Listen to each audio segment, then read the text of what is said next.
On a cold evening outside a rundown diner, a crippled little boy dragged himself across the pavement with a shoe brush in hand. His voice was barely a whisper as he approached an older biker with worn boots and tired eyes. "Sir, can I clean your shoe? I don't need money. I just need something to take home for my brother." The biker, Stone James, didn't know what stunned him more, the boy's limp, the bruises on his arms, or the fact that he was offering to work for free. As Peter brushed the mud off Stone's boot with trembling hands, Stone felt a pull he couldn't explain, a feeling that something was very wrong with this child's life. But Peter didn't complain. He didn't beg. He simply cleaned the shoe, smiled softly, and limped away into the night like a boy used to disappearing. Stone followed him. What he found would shake him so deeply that, within 48 hours, 100 bikers would gather in the dead of night, not for revenge, not for trouble, but for a life-changing moment no one in that town would ever forget. Welcome back, my beautiful family and friends. If you're hooked in and you're ready to enjoy this story, click subscribe and let me know in the comments where you're watching from, because tomorrow, I will be giving you another story just as interesting as this one. And you don't want to miss it. Now let us begin. Stone James remained standing under the flickering diner sign long after the crippled boy rolled away into the shadows. He hadn't meant to follow him. He'd only come in for food. A warm table. A quiet seat. Maybe a few minutes of peace from the road. But the image of that boy, thin arms, trembling hands, tired eyes, pushing his battered wheelchair across the pavement, clung to Stone like cold air. Peter Michael had cleaned his dusty biker boot with careful, practiced strokes. Not begging. Not asking for pity. Just trying to earn enough to take something home for his brother. A child offering work for free. A child in a wheelchair. A child out at night with no guardian in sight. Stone's instincts wouldn't allow him to ignore that. He stepped out of the warm diner doorway and followed the faint sound of squeaking wheels around the corner. Rain sprinkled lightly, forming silver dots on the black leather of his jacket. The service alley behind the diner was dim, lit only by a flickering bulb and the glow of a trash bin sensor light. Peter was there. The boy struggled to angle his wheelchair behind the dumpster, away from the wind. His hands moved with a familiar sequence: open the tin box, count his earnings, whisper to himself. Stone hung back in the shadows, watching. Peter tipped the tiny box onto his lap. Coins. Only coins. A few dimes. 2 nickels. 3 pennies. The child sighed softly, shoulders slumping. "Still not enough," he whispered. He didn't cry. Didn't break down. He simply shook his head, wiped the drizzle from his brow, and maneuvered his wheelchair back toward the service road behind the diner. Stone followed, staying far enough not to scare the boy, close enough to intervene if needed. Peter's wheelchair rattled silently over the broken asphalt. Every bump jolted his small frame, but he didn't complain. He kept pushing, using the last of his strength to get home before exhaustion caught him. Stone's chest tightened. Children weren't supposed to move through the night like this, pushing a wheelchair alone under a dangerous sky. Peter crossed the old service road toward a line of overgrown trees. Beyond it stood a row of abandoned trailers scattering the hillside, rusted metal reflecting faint moonlight. No cars. No porch lights. No signs of adults anywhere. Peter navigated the rocky slope with careful control, lowering his wheels one edge at a time, gripping both rims tightly so he wouldn't slide. He'd done it many times before. Too many. Stone clenched his jaw. The boy approached the smallest trailer, barely standing, panels dented, roof sagging, one window covered with cardboard. A faint candlelight flickered inside. Peter pushed himself up the makeshift ramp, a piece of old plywood propped against the step, and carefully opened the worn door. Stone moved closer, stopping at the window to see inside. What he saw made him inhale sharply. The trailer had almost nothing. A broken heater. 2 thin mattresses on the floor. Blankets patched together from old shirts. A small table with a half loaf of bread, hard enough to break a tooth. And beside one mattress, a little boy, maybe 5, curled under a thin blanket holding a toy robot missing one arm. Sammy. Peter's little brother. Peter wheeled himself forward and parked beside Sammy. He gently straightened the blanket covering the younger boy, brushing his hair with soft fingertips. "I'll get more tomorrow," Peter whispered. "I promise. I'll get us enough." His voice cracked on the last word, not in pain, but in exhaustion. Stone's throat tightened. Peter pushed himself from the wheelchair onto the mattress beside Sammy, carefully lowering his legs, then covered himself with an old jacket. His arms wrapped around his brother instinctively, protector, parent, provider. Stone stepped back from the window. He'd seen poverty before.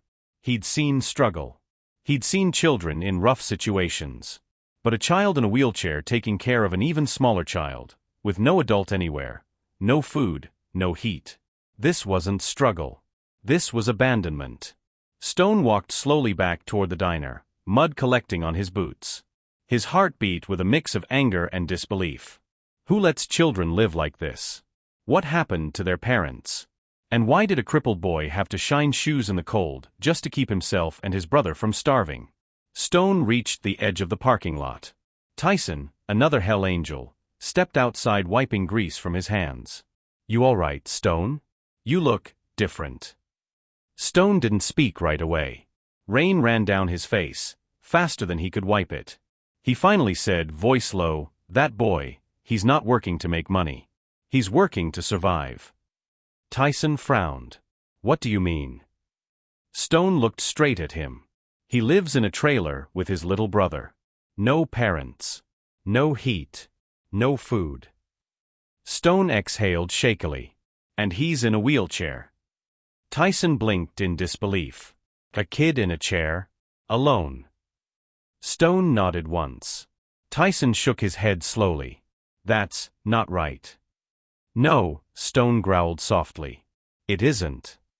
He turned back toward the dark hill where Peter's trailer sat barely standing. "There's more to this. I can feel it. Kids don't end up like that for no reason." Tyson stepped closer. "What are you going to do?" Stone didn't hesitate. "Tomorrow morning, I'm going back." He squared his shoulders. "And I'm going to find out exactly what happened to that boy's family." Tyson studied him for a moment. Then he nodded firmly. "I'm with you." Behind them, the other bikers exited the diner, noticing Stone's change in demeanor. "Stone," one asked, "what's going on?" Stone looked at them, men who had ridden through storms, fights, long nights, and harder days beside him. "A crippled boy is out there shining shoes to keep his little brother alive," Stone said. "We're not ignoring that." The men fell silent. Stone continued, "And if someone dropped those kids into that situation, if someone hurt their family." His voice hardened into steel. "Then tomorrow, we're going to find out who. And we're going to make it right." Stone glanced one last time toward the hill. He didn't know it yet. But the moment he stepped toward that trailer, he set into motion a chain of events that would call 100 bikers to that little town, and change the boys' lives forever. The sun rose slowly over the little town, painting the sky with soft streaks of gold and pale orange. But for Stone James, sleep never came. He sat outside the diner on a bench that creaked under his weight, staring toward the distant hill where Peter Michael's trailer sat hidden among the trees. He replayed the night in his mind, the worn wheelchair, the coins, the quiet strength in Peter's voice, the way he protected Sammy as if he were both brother and parent. Stone had witnessed hard lives on the road, but what he saw in that tiny trailer had unsettled him more than any bar fight, storm, or close call he'd lived through. Tyson joined him just as the first daylight touched the pavement. "You ready?" Tyson asked. Stone nodded once. "Yeah. Those boys don't have anyone. We're gonna change that." The other Hell Angel slowly emerged, stretching after a long night, taking in the serious look carved onto Stone's face. None of them questioned him. When Stone James looked like that, it meant something was deeply wrong, and something needed to be made right. "Let's go," Stone said. They walked toward their bikes, engines rumbling to life one by one. The sound rolled through the diner lot, echoing down the service road like a warning to anyone who might be listening. These weren't men out for trouble, they were men on a mission.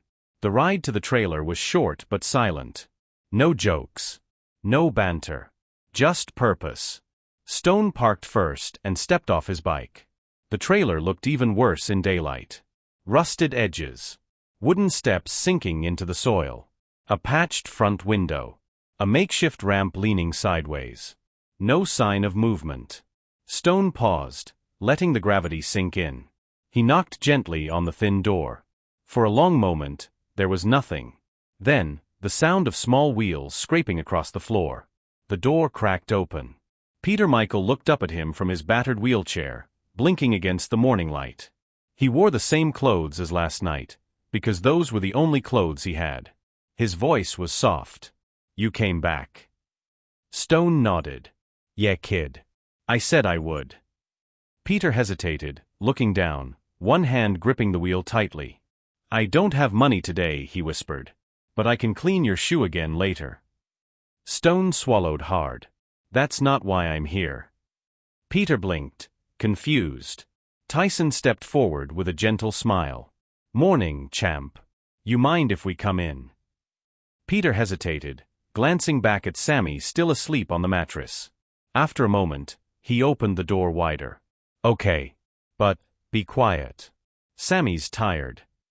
They entered slowly, filling the tiny space with their presence. The trailer felt even smaller with the men inside. Bare walls, cold air, thin blankets. Stone noticed a plastic bowl with a single slice of bread in it. That was all they had left. Stone knelt beside Peter, lowering himself to eye level. "You shouldn't be working alone at night," he said softly. "You shouldn't be working at all. You should be in school, with people taking care of you." Peter stiffened. "We don't need anyone. We're fine. I can take care of Sammy." Stone shook his head gently. "Kid, you're doing more than anyone your age should ever have to do."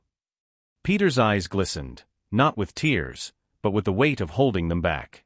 Sammy stirred in his sleep and murmured Peter's name. Instantly, Peter wheeled himself closer and adjusted the blanket over his brother.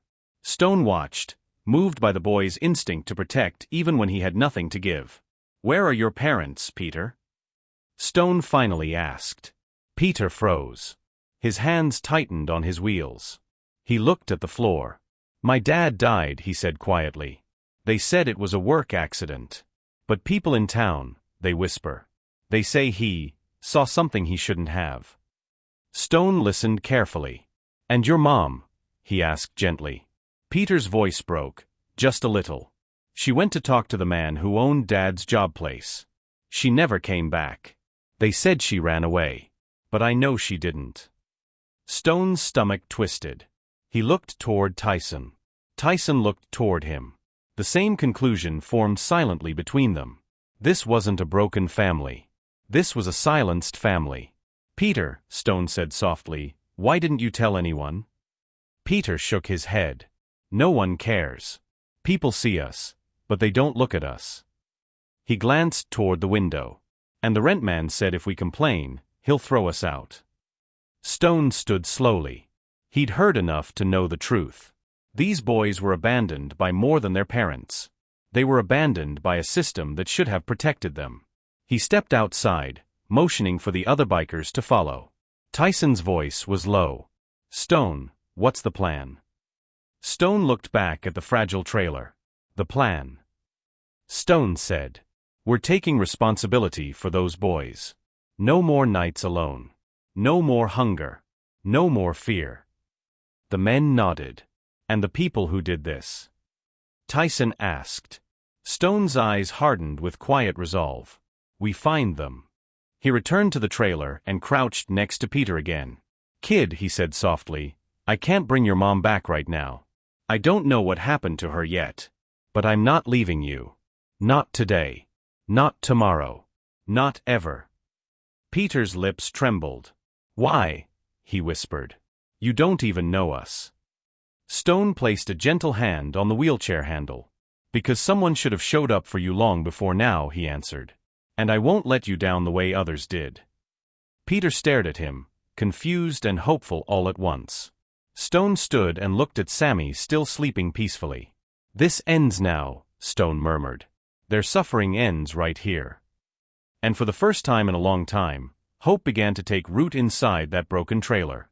If this part of Peter's journey has touched your heart, don't leave quietly. Like this video, share it, and tell us in the comments where you're watching from. Your engagement helps stories like Peter's reach people who believe in kindness, hope, and standing up for the vulnerable. Stay with us. The next act will take you deeper into the truth Stone is about to uncover. Stone James stayed outside the thin trailer door for a long quiet moment after Act 2 ended. The wind rustled through the trees, sending tiny leaves skittering across the dirt. Behind him, Peter sat beside Sammy, whispering softly to keep his little brother calm. That soft, protective whispering echoed in Stone's chest like a reminder of how fragile these boys' lives were, and how quickly someone powerful had shattered their family. Stone turned toward the other Hell Angels gathered in a tight semicircle. Someone didn't want Peter's father alive, Stone said. And someone didn't want the mother asking questions. The men nodded grimly. Who? Tyson asked. We're gonna find out, Stone replied. But first, they needed information, real information, not rumors. Stone motioned toward the bikes. Let's ride. They headed into town, engines humming low. Fairbridge looked peaceful on the surface. Quaint shops, sleepy sidewalks, people waving to neighbors. But Stone had seen enough towns to know a quiet surface often hid something rotten underneath. He pulled up at Maggie's Grocery, a small store at the edge of the main street. Maggie was known for knowing everything about everyone, not by gossip, but because she paid attention. Inside, the bell above the door chimed. Maggie looked up from behind the counter, adjusting her glasses. Well, Stone James, she said, tilting her head. You don't usually show up before noon. Trouble on the roads. Stone approached calmly. No, ma'am. Trouble off the roads. Her eyes sharpened. The kind you and your boys get involved in? Stone didn't smile. 2 children are living alone in a trailer. No parents. No food. The town seems comfortable ignoring it. Maggie froze. Peter and Sammy Michael? You know them, Stone said. Maggie leaned forward, lowering her voice. Everyone knows them, Stone. But no one touches that story. Stone stepped closer. Why? Maggie glanced at the windows, making sure no one stood outside. Because the man behind it all owns half the town, including the sheriff. Stone exchanged a look with Tyson. Name, Stone said quietly. Maggie hesitated, then exhaled. Victor Harland. The name landed heavy. Stone felt it. Tyson swore under his breath. Harland? The businessman with the big property on Ridgeview. Maggie nodded. He didn't just own the factory where Peter's father worked. He controlled the contracts, the land, even the unions. People either worked for him, or they worked for no one. Stone leaned his hands on the counter. Peter said his father saw something he shouldn't have. Maggie's voice dropped. He did. Rick Michael, the boy's father, found out Harland was stealing wage funds. Millions. And he wasn't doing it alone. Some members of law enforcement were involved. Stone's fist tightened against the counter. And when Rick confronted him? Stone asked softly. Maggie's eyes filled with a sadness too old to hide. They found Rick's car off a cliff a week later. Sheriff called it brake failure. Stone straightened slowly, jaw clenching. Rick Michael hadn't died in an accident. He'd been silenced. And the mother? Stone asked. Where did she go? Maggie swallowed hard. She tried to confront Harland after Rick died. She went to his office.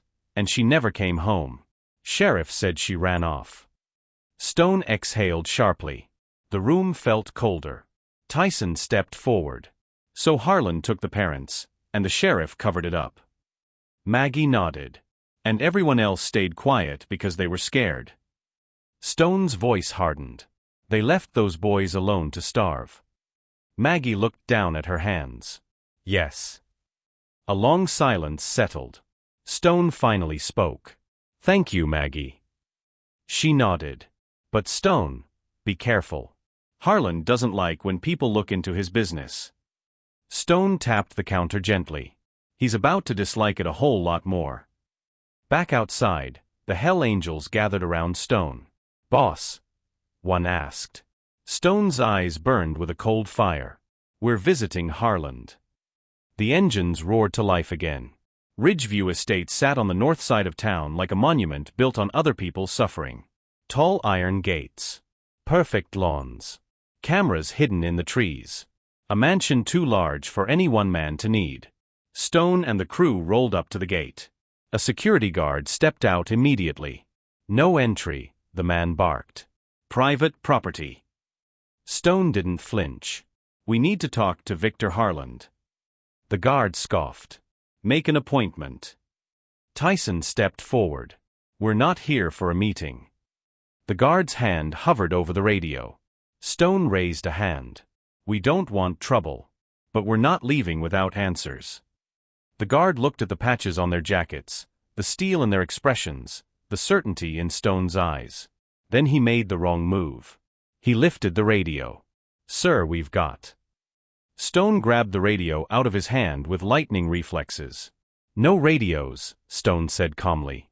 "We talk face to face." The guard backed away, intimidated. "Fine," he muttered. "Wait here." He disappeared through the gate. Stone and the bikers waited. Minutes ticked by like hours. Finally, the mansion door opened. Victor Harland walked out. Tall. Well-dressed. Smiling, but not kindly. A smile of a man who believed nothing could touch him. He approached the gate with hands behind his back. "Well," Harland said smoothly. "The Hell Angels. I've heard of you." Stone didn't move. "Did you hurt Peter Michael's parents?" Harland smiled wider.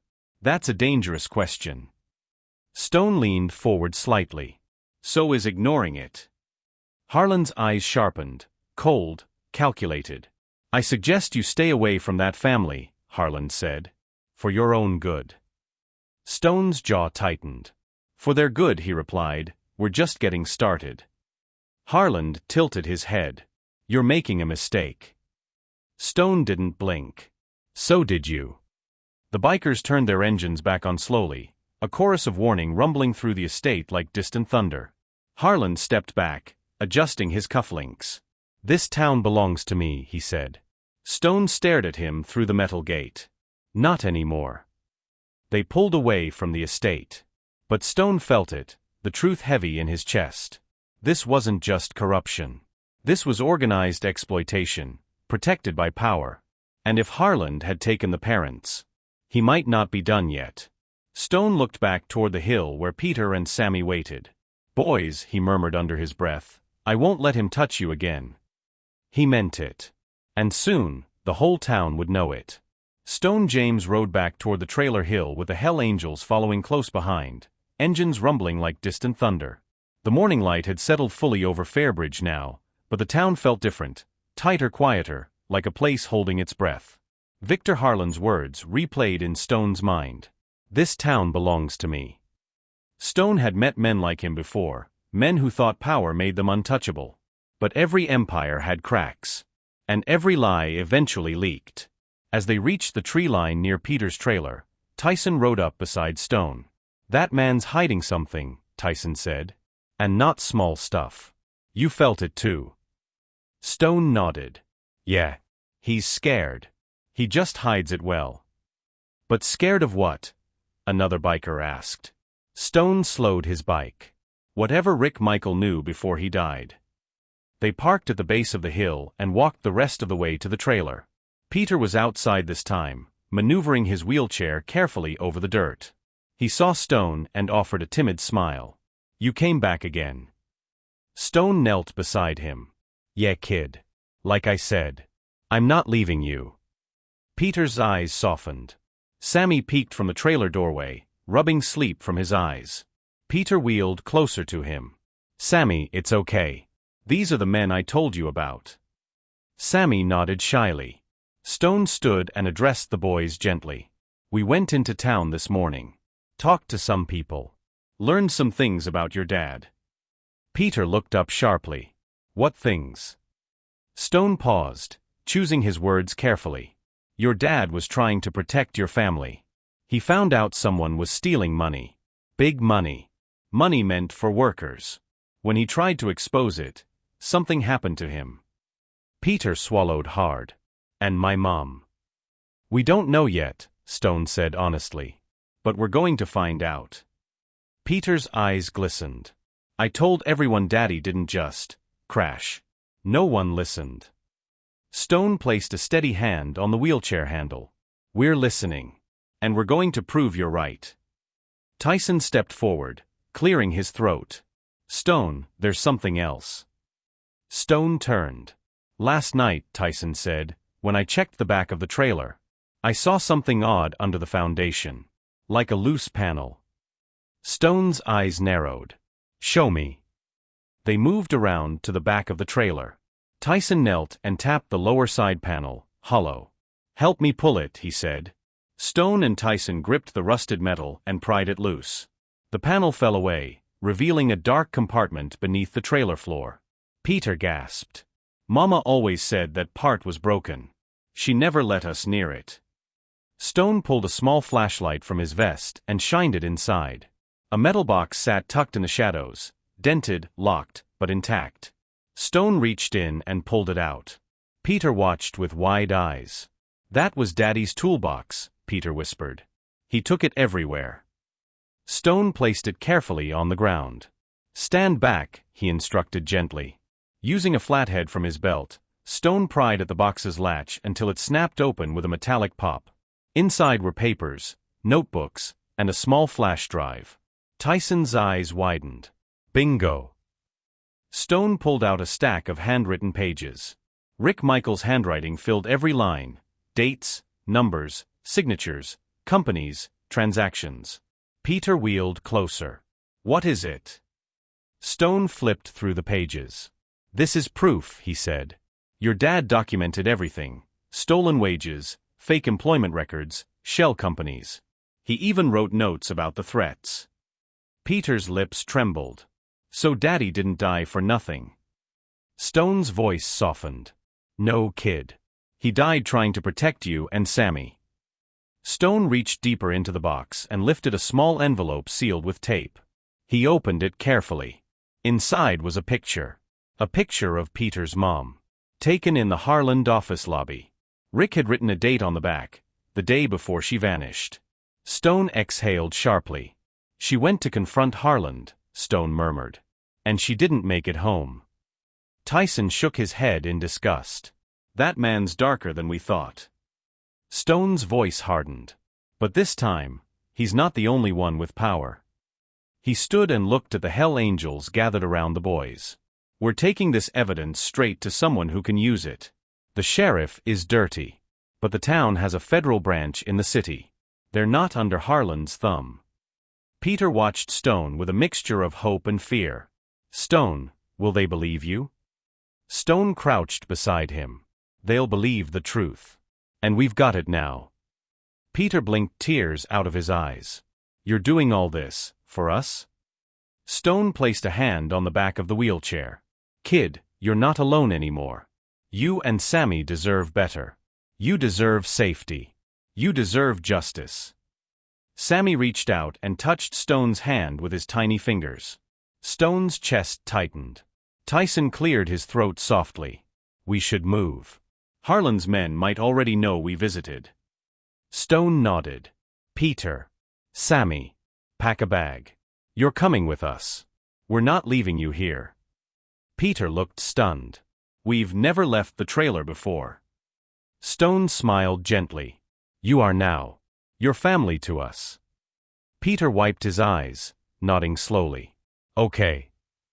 As the boys prepared their small bundles of belongings, a worn shirt, a toy robot, a few books, Stone stepped outside, staring toward the Harland estate beyond the trees. He spoke under his breath. "You took their parents. You stole their safety.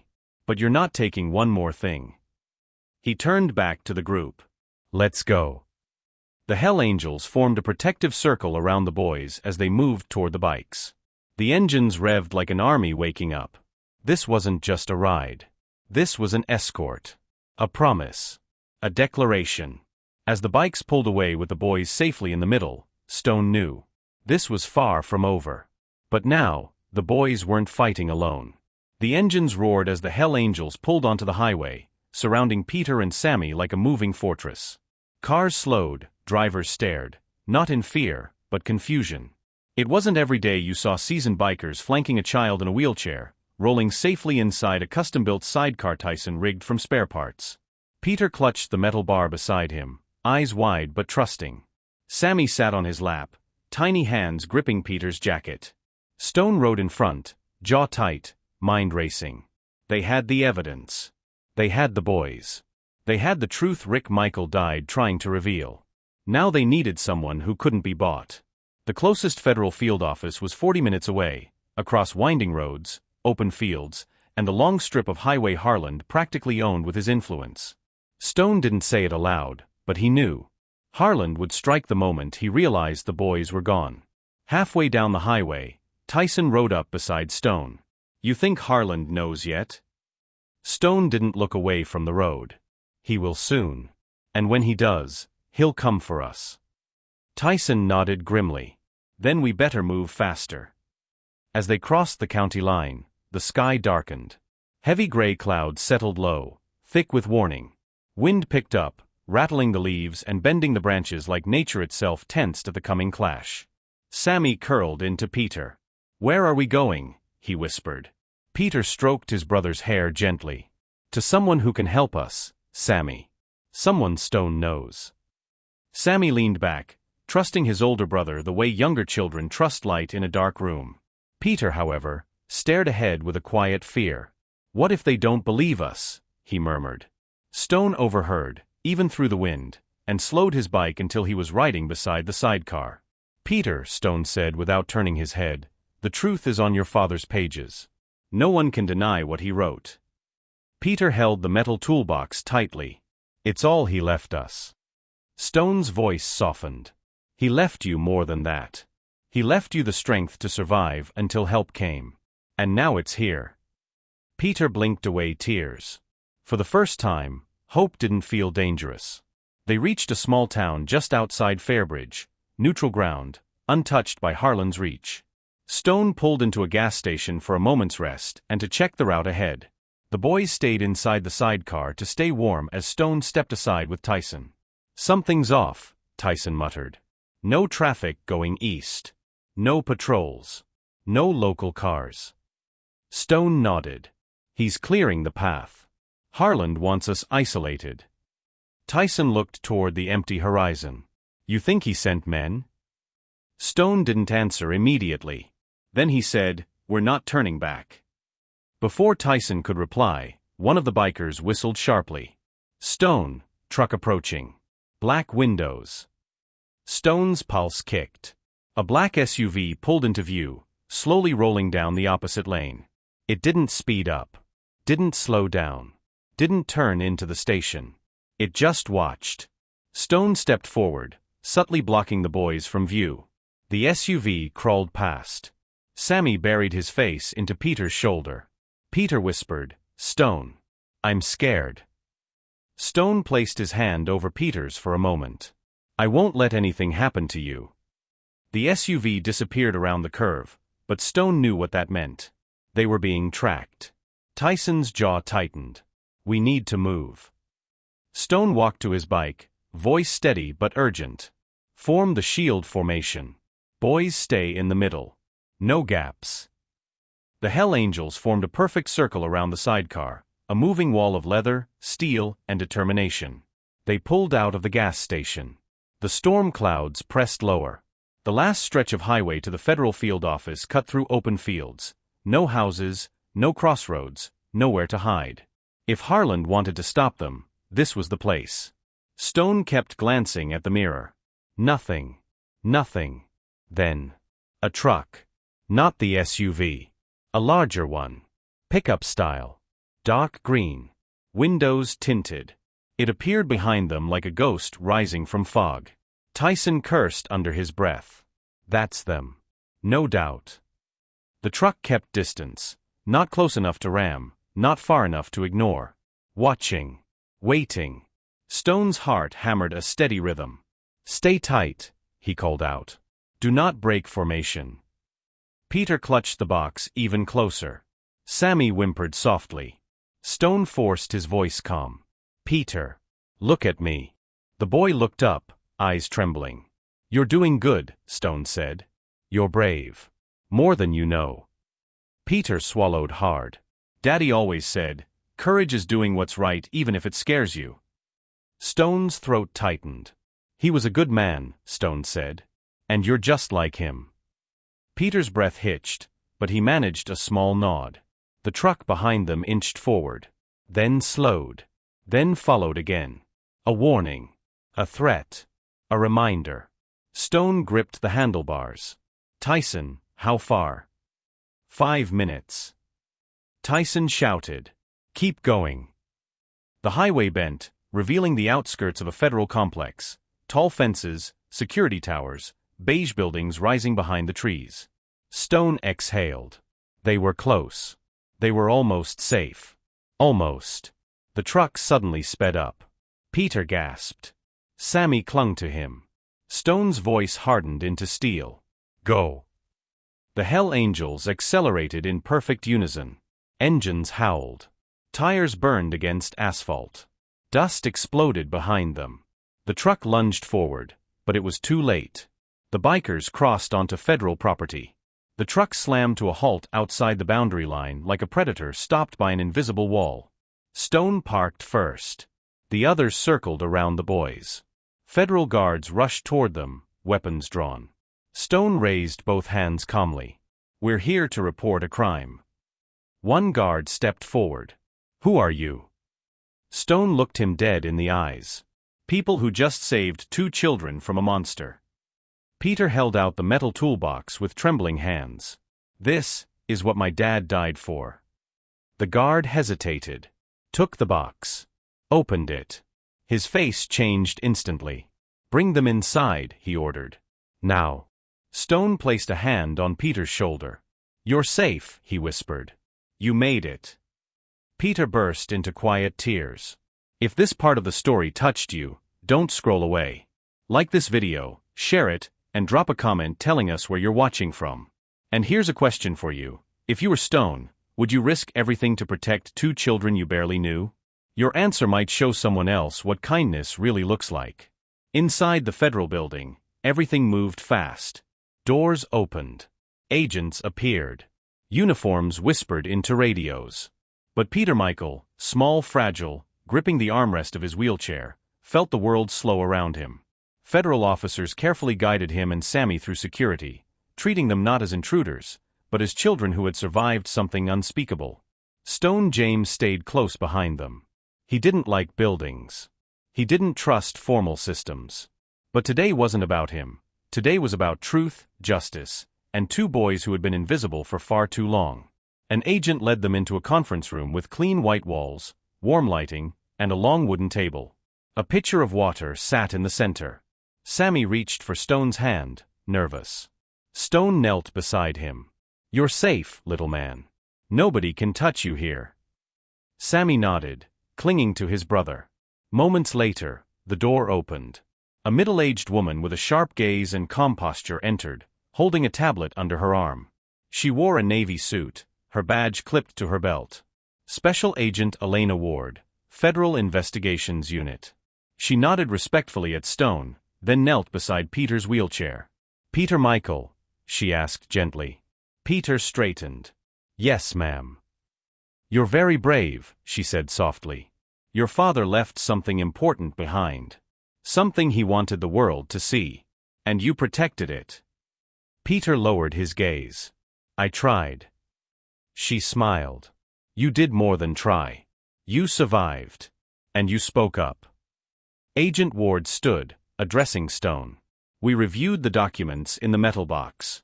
Your friend Rick Michael," she paused, choosing her words with care. "He uncovered one of the largest wage theft and fraud schemes in this county's history." Stone felt a sharp weight lift, not relief, but validation. "What about Harland?" Stone asked. Agent Ward's face hardened. "Victor Harland is deeply involved.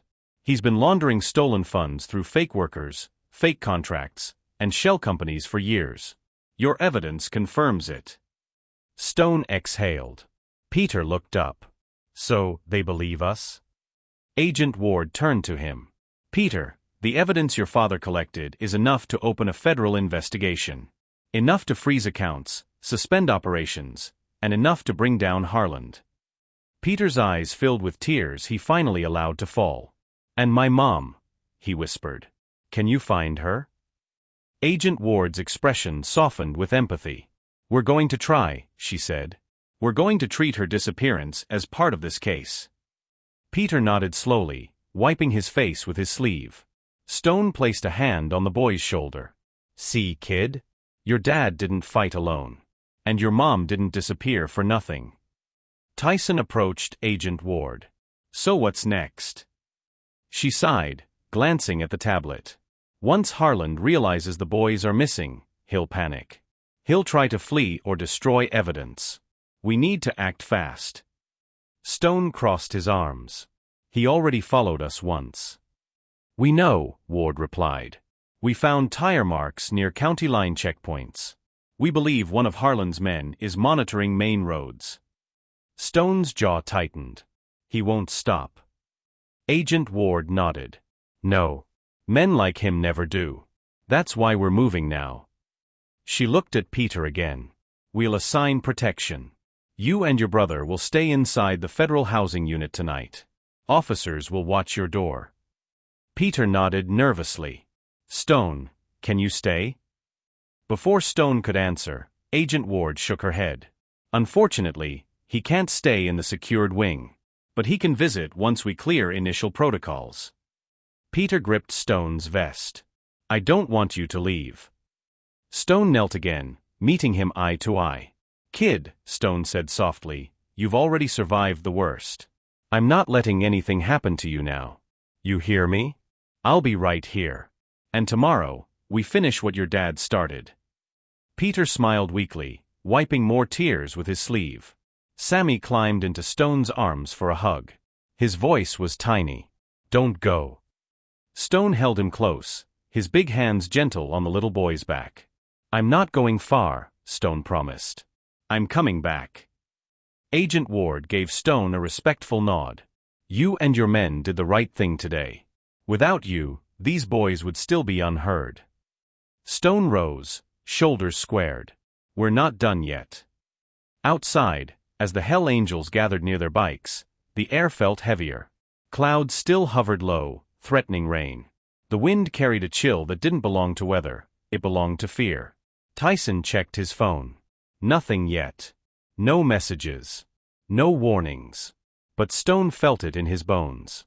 Harland knew. He always knew. Stone put his helmet on but didn't start the engine. Tyson approached. "What's the plan now?" Stone gazed down the empty road. "Harland's gonna lash out. He'll try to clean his tracks. He might even try to find the boys." "Think he'll run?" Tyson asked. Stone shook his head. "No. Men like him don't run until they're cornered. And we just backed him into one." Tyson exhaled darkly. "Then he's dangerous." Stone nodded. "We're more dangerous." One by one, the Hell Angels mounted their bikes. Their engines rumbled like distant thunder once again, not threatening but protective. Stone looked back at the federal building. "The boys are safe for now," he murmured. "But the war wasn't over. Not even close." "We take down Harland," Stone said. "We make sure nobody ever hurts those kids again." The bikers revved their engines. And somewhere miles away, Victor Harland felt the ground beginning to shift beneath him. He wouldn't go down without a fight. But this time, he wasn't fighting children. He was fighting Hell Angels. Stone James rode at the front of the formation, guiding the Hell Angels back toward Fairbridge as the sky darkened. Not with storm clouds this time, but with something heavier. Something inevitable. Harland knew. Stone could feel it. As they crossed the county line, Stone spotted movement on a dirt road leading toward Harland's estate, police cruisers. 3 of them. But not in patrol formation. They were clustered together, engines running, headlights off. Waiting. Tyson noticed too. "That's not normal." "No," Stone said. "That's an ambush." The cruisers didn't move as the bikers passed the intersection, but Stone knew it was only a matter of time before Harland pushed them into action. Corrupt power acted like a cornered animal, unpredictable, reckless, desperate. The Hell Angels pulled off the road near an abandoned barn to regroup. Stone removed his helmet and wiped sweat from his brow. Tyson paced beside him. "What now?" Tyson asked. Stone stared toward the distant hills where Harland's mansion loomed like a threat wrapped in luxury. "We go to him," Stone said, "before he comes for us." Tyson blinked. You sure? He left those boys to starve, Stone answered. He took their parents. He stalked us on the road. He thinks he owns this town. Stone took a long breath. That ends today. The men exchanged looks, not of fear, but of conviction. They weren't vigilantes. They weren't troublemakers. They were protectors now, protectors with a purpose. Let's ride, Stone said. Ridgeview Estate appeared over the bend, its tall iron gates standing like dark sentinels. This time, no guard stepped out. The gate was half open. Inviting. Or daring. Stone slowed his bike. Careful, he murmured. He's expecting us. The bikers rode through the gate and parked in a semicircle near the front steps of the mansion. The house was silent, too silent. No lights. No movement. Then, the door opened. Victor Harland stepped out, alone. No guards. No deputies. No threats in uniform. Just Harland in a crisp white dress shirt, sleeves rolled halfway, like he just walked out of a boardroom instead of a criminal empire. His voice carried across the driveway. You're brave, Harland said, coming back here. Stone took a step forward. You're done hurting people. Harland chuckled. You think I'm afraid of you? You think I'm afraid of some bikers on shiny motorcycles? He scoffed. I built this town. Every business. Every paycheck. Every badge. They all answer to me. Stone didn't blink. They don't answer to you anymore. Harland's smile faltered. That evidence, Stone continued, it's in federal hands. They know everything. For the first time, Harland's confidence cracked. A flicker of fear crossed his eyes. Do you know what you've done? Harland snapped. Do you know the war you've started? Stone crossed his arms. The only war here is the one you waged on an innocent family. Harland's jaw clenched. You should have stayed out of this. Those boys were supposed to disappear quietly. The words fell like poison. And for a full second, everything froze. The air. The wind. The world. Stone stepped closer, fury tightening his voice. You just confessed. Harland blinked, realizing too late what he'd said. Behind the Hell Angels, a black SUV rolled up the driveway, but not Harland's men this time. Federal vehicles. 3 of them. Lights flashing silently. Doors opening. Agent Elena Ward stepped out, followed by a team of federal officers in tactical gear. Stone didn't smile, but his heart steadied. Harland paled. You set me up. No, Stone said. You set yourself up. Agent Ward approached the mansion steps, badge displayed, voice firm. Victor Harland, you are under arrest for fraud, conspiracy, wage theft, and involvement in the disappearances of Rick and Lisa Michael. Anything you say can and will be used against you in a federal court. Harland stumbled back. No, you can't. I own this town. Agent Ward nodded at her officers. Not anymore. 2 agents seized Harland's arms as he thrashed wildly. You think you can take me? He shouted. I am Fairbridge. I am. His voice choked off as they forced him into the SUV. The door slammed. The locks clicked. And Victor Harland, the man who controlled an entire town, was caged like the criminal he'd always been. Stone let out a long breath. It wasn't victory. Not yet. But it was justice. Real justice. Agent Ward approached Stone. We located Lisa Michael, she said quietly. Your evidence led us to a closed property Harland used for employee disciplinary meetings. She's alive, shaken, but stable. Stone's breath caught. Peter. Sammy. They would get their mother back. Where is she now? Stone asked. On her way to the Federal Center, Ward replied. Stone nodded, overwhelmed with relief. Tyson grinned, wiping his eyes discreetly. That's the best news I've heard all year. Stone turned toward the bikers. Let's head back, he said softly. The boys need us. Back at the Federal Center, Peter sat in his wheelchair, tapping nervously on the armrest while Sammy played with his broken toy robot. The boys looked small in the waiting room, fragile, anxious, hoping. When the door opened, Peter flinched. Agent Ward stepped inside, smiling warmly. Peter. Sammy, someone wants to see you. A woman stepped in behind her, trembling, her hair messy, her clothes worn, but her eyes alive. Mom. Peter whispered. Mommy. Sammy said, dropping his toy. Lisa Michael fell to her knees and reached for them both. Peter wheeled forward so fast the chair rattled. Sammy ran to her side. Tears burst from all three of them as their arms wrapped around one another. A moment the world had tried to steal now restored by courage, truth, and the unlikeliest heroes. Stone stood at the doorway, hat in hand, blinking back emotion. Peter looked up at him through tears. You kept your promise, Peter whispered. Stone nodded, voice rough. And your dad kept his. He made sure the truth survived. Lisa reached out and took Stone's hand, her voice shaking. Thank you. For saving my boys. Stone swallowed hard. They saved us too, he said. In ways they'll never understand. Before you scroll, I need you to do something important.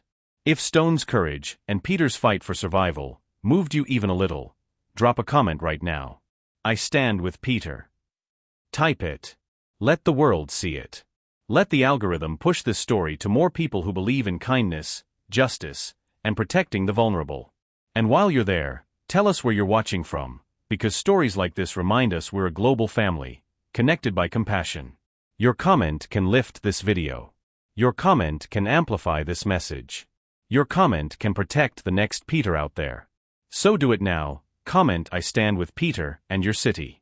We're reading every single one.